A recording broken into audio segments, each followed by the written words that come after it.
All right, now it's time to look at sample number 2. And let's look at our blood agar plate. And I decided to do a colony count. Oh, this is beautiful. So these are white colonies, but there is a lot of beta hemolysis. Wow, look at that. So even around these individual colonies, there is a pretty wide zone of hemolysis. That's really, really cool. Okay, so we have a beta hemolytic colony. So now we want to look at our CNA. And bam, wow, CNA. Let me show you the look. Wow, just look, that is so hemolytic. You can see all the way through it. That is amazing. But yet, this is our CNA plate. So we definitely have a gram-positive cocci. And let's see if anything's growing on McConkey. No growth on McConkey. So we have another gram-positive cocci. And look, we only see one colony type here, and it's growing here, so we know it is gram-positive because it's growing on the blood agar and the CNA and not on the McConkey. All right, so again, we know we have a gram-positive cocci. So you can keep using the same slide. You might just want to make a fresh puddle, but here's our catalase. So I'm going to make a little puddle of catalase. Get a loop. Get some colonies on our loop, and we're going to touch.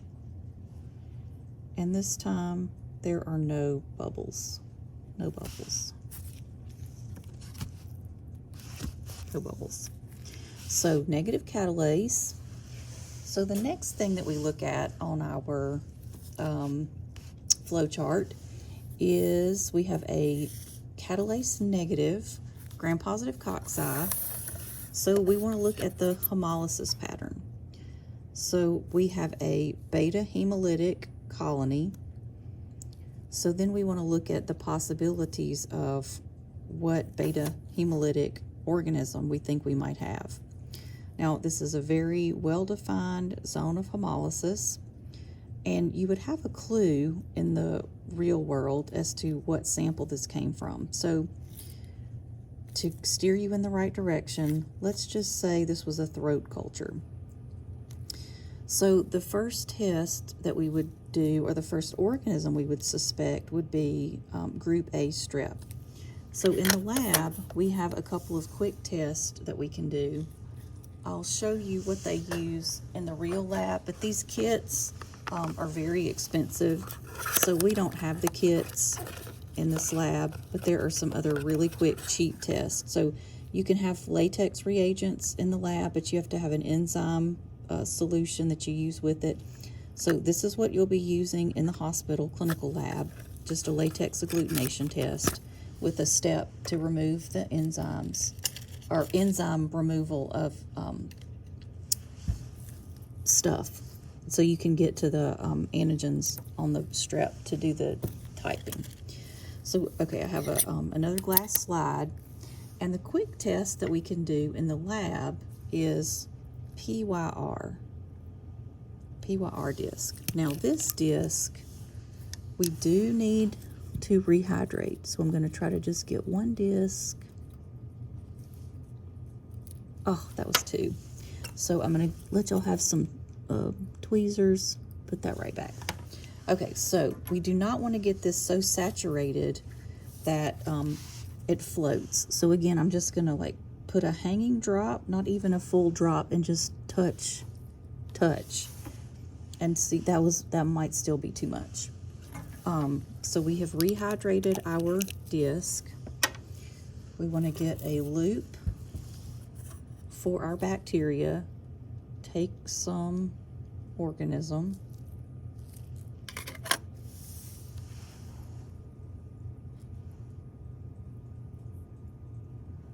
We want to wiggle that around. You may need to take your forceps and hold it still to make sure that you get bacteria on there. Okay, and while we are doing that, we take some PYR color developer. Looks like this. PYR color developer. You want to put a drop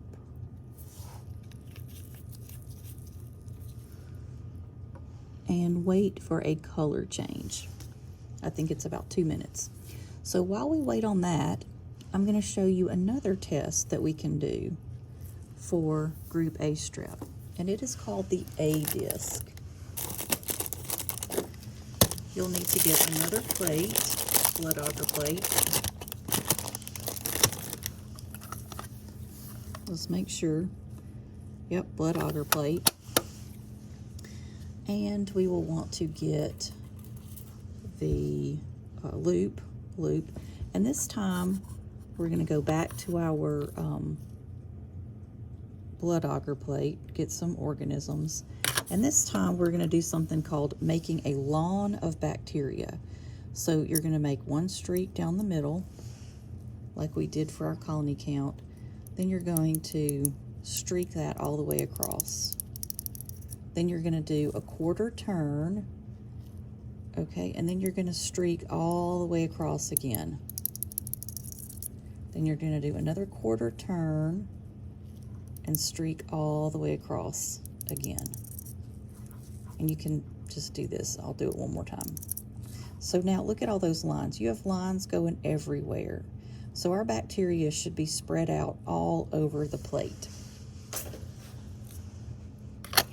So then we get our bacitracin disc. And I love the bacitracin disc because it is for group A strep. It has a big A on it. See, taxo, differentiation disc, and bacitracin. Bacitracin, and it has an A on it. So we are going to, we need to label our plate. So this would have been sample 2. I'm going to put my initials. September. And I'm going to put A disc, because that's what tests we're doing. Now, you're going to flip the plate over. I know we don't really like to do this, do we? But you can take the top off. And you see these discs are in here in the bottom, and they're spring loaded. There's a spring in the bottom. So what you need to do is take your loop, a clean loop, and just push out a disc. There you go. And then you can flip it over to the center and then tap it. Tap, tap, tap. So now when you turn it over, it's not going to fall out.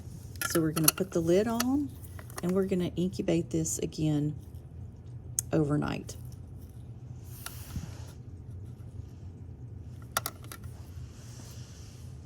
Then we can check our PYR disc.